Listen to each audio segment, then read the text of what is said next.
TGEU kind of does three different things in capacity building primarily. One is we support some of our member organizations very strategically on building their advocacy skills and advancing advocacy in their own country.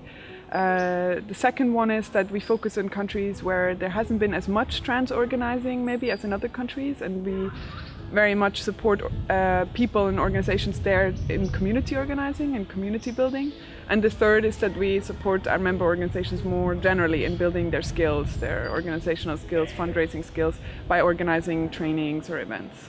We were founded a year ago in Czech Republic. We're trans support and activist organization. We do support for the community. We are working on awareness raising. We do advocacy. The situation is kind of sad in the Czech Republic, so we really need to get things moving. Yes. And with the help of TGEU, we're actually able to work towards the advancement of the trans community. In Russia, the trans community remains to be one of the most vulnerable groups in regards to their human rights, in regards to access to healthcare. Legal gender recognition procedure in Russia is not fast, not accessible, and not transparent as international human rights standards require. There are activists groups inside Russia and Russian regions and the post-Soviet space, but mostly the trans community is forced to live a stealth life. It was amazing to see so many people being open about themselves. The international trans community, with all its diversity and differing situations, it is a huge resource in terms of experience, exchange, and inspiring each other and being allies to each other in regards to our different situations. TGEU was even a great platform for cooperation among trans people from post-Soviet countries.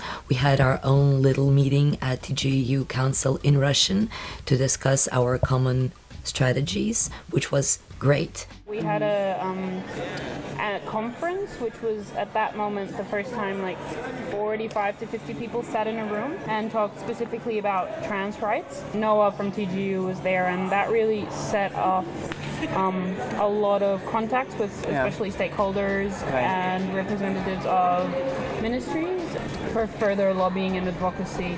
So the whole partnership from our side has been really beneficial. We used to be involved in TGEU, and then the person that was involved quit the board, and there was no one to sort of follow up and continue in TGEU.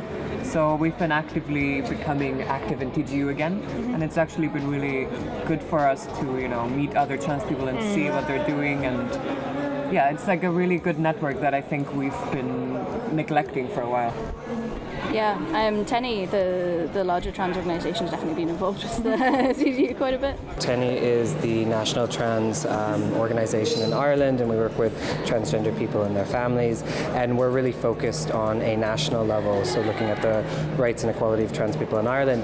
But I think it's really important that national organisations like TENI are really linked into the European trans rights movement, because it's a global movement and we have to be working together. TGEU has been fantastic in terms of supporting us at the national level, in terms of capacity building, helping us, I suppose, generate the next generation of Irish trans activists. So we've been slowly but surely starting to work with TENI to increase visibility around non-binary people, to involve the non-binary community more.